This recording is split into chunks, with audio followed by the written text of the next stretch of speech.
Halo perempuan Indonesia, kalau lu ingin menghindari calon suami yang kayak si Armor ini, atau bahkan lebih parah lagi, yang kayak si Romi Sepriawan, ya gila dia. Istrinya lagi hamil tua, itu dibunuh ya karena dia kesel, HP-nya nggak bisa diakses, cemburu, istrinya selingkuh, dibunuh terus dibelek perut istrinya buat dia nyelamatin si anak. Ngeri banget.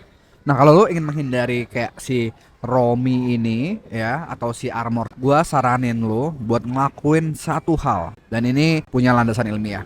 Hal apa itu? Ini. Lu pelajarin gangguan kepribadian antisosial dan narsisistik. Makin lo belajar, makin bisa lo menghindari calon suami yang jahat. Jahat di sini dalam artian nggak cuman fisik ya, tapi bisa juga kata-katanya gitu, nyakitin. Dan ini didasari juga oleh Al-Quran. Ya, gue bakal tunjukin di video ini. Oke, pertama, apa sih gangguan kepribadian antisosial dan narsisistik itu gitu? Kenapa ada hubungannya sama orang-orang jahat gitu? Nah, ini yang antisosial. Oke, jadi dia ciri-cirinya itu agresif, kasar, gampang bermusuhan, gitu, gampang mengancam orang lain. Ini yang paling penting.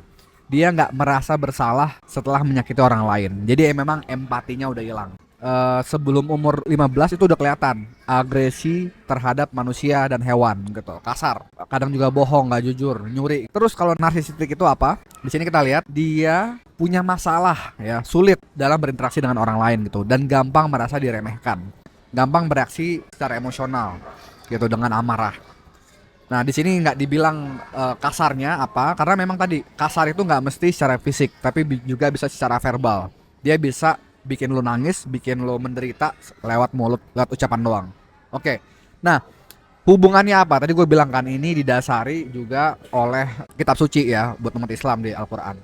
Nah, lu tahu kan di Islam itu pas kita ya manusia yang pertama itu kan Nabi Adam itu diciptain, kaum jin, malaikat itu diminta buat sujud ke Adam.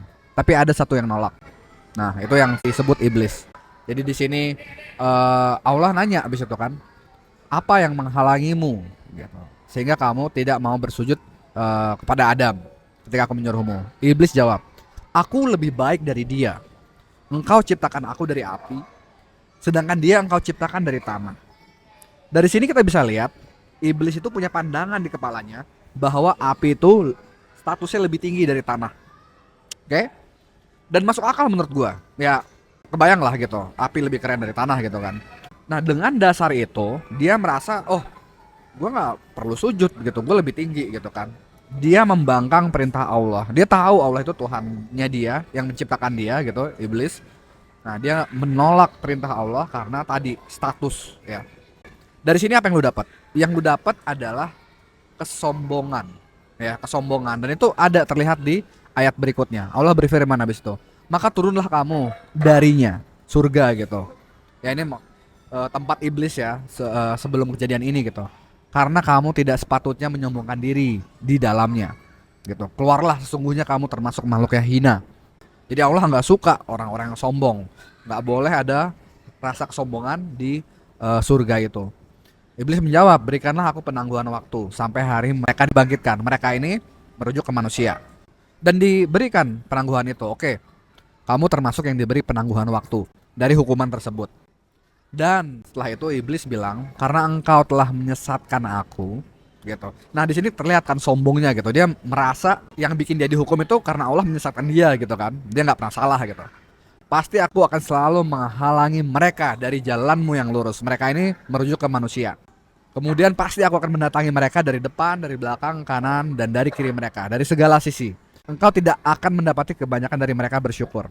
Dalam konsep Islam juga, salah satu yang bisa mempengaruhi manusia untuk berbuat jahat itu ya iblis itu tadi gitu kan, bisikan iblis gitu. Dan mereka memang diberi jalan sama Allah untuk ke manusia, memberikan bisikan-bisikan yang buruk, menghalangi mereka manusia dari jalan yang lurus gitu. Nah, ini terkait ke ini, origin story-nya atau kisah asal muasalnya dimulai dari iblis merasa dia punya status yang lebih tinggi.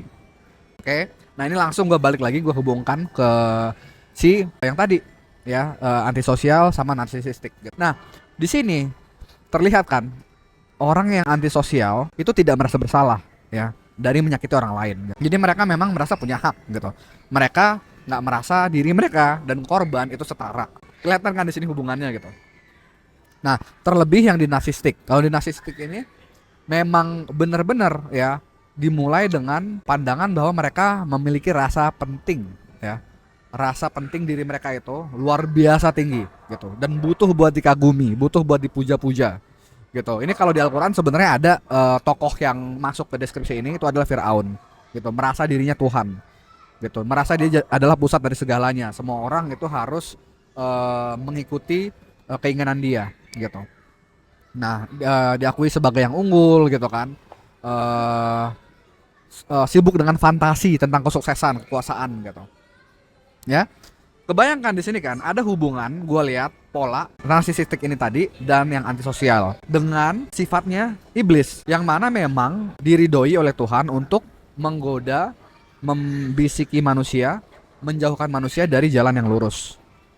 Gua nggak mau panjang lebar, lu pelajarin ya, lu pelajarin banyak kok di internet sekarang udah rame orang belajar tentang ini dan dengan makin lu tahu, makin lu bisa mendeteksi, wah calon suami gua nih kayaknya ya punya ciri-ciri antisosial atau narsisistik gitu. Dan lu deteksi aja, lu jangan tanya gitu, karena mereka pasti marah atau nggak setuju atau nggak mau gitu. Kalau lu kulik-kulik gitu, lu bisa observe, lu lihat gitu kan ciri-cirinya. Nah kalau lu lihat ciri-cirinya lu hindarin cowok kayak gitu gitu. Itu bakal bantu hidup lu lebih nyaman, lebih aman gitu. Kadang nikah itu ya meskipun di sana lu dapat ada temen gitu kan, dapat status juga, lu nggak dianggap rendah karena lu jomblo gitu. Kadang hidup lu bakal lebih menderita dibanding lu single. Kalau lu nikah sama orang yang salah itu tadi gitu. Lu nikah sama orang-orang yang mau dibisikin setan. Jadi gue saranin lu banget buat ngelakuin ini dan juga bakal bantu ke anak lu nanti. Karena ini sedikit spoiler, banyak ya yang kena ini gangguan kepribadian antisosial dan narsisistik ini gitu. Malah besarnya itu karena pengaruh lingkungan orang tua mereka sendiri gitu atau lingkungan sosial sekitar. Itu memperbesar kemungkinan mereka dapat gangguan kepribadian ini. So, pilih cowok benar-benar gitu ya. Pelajarin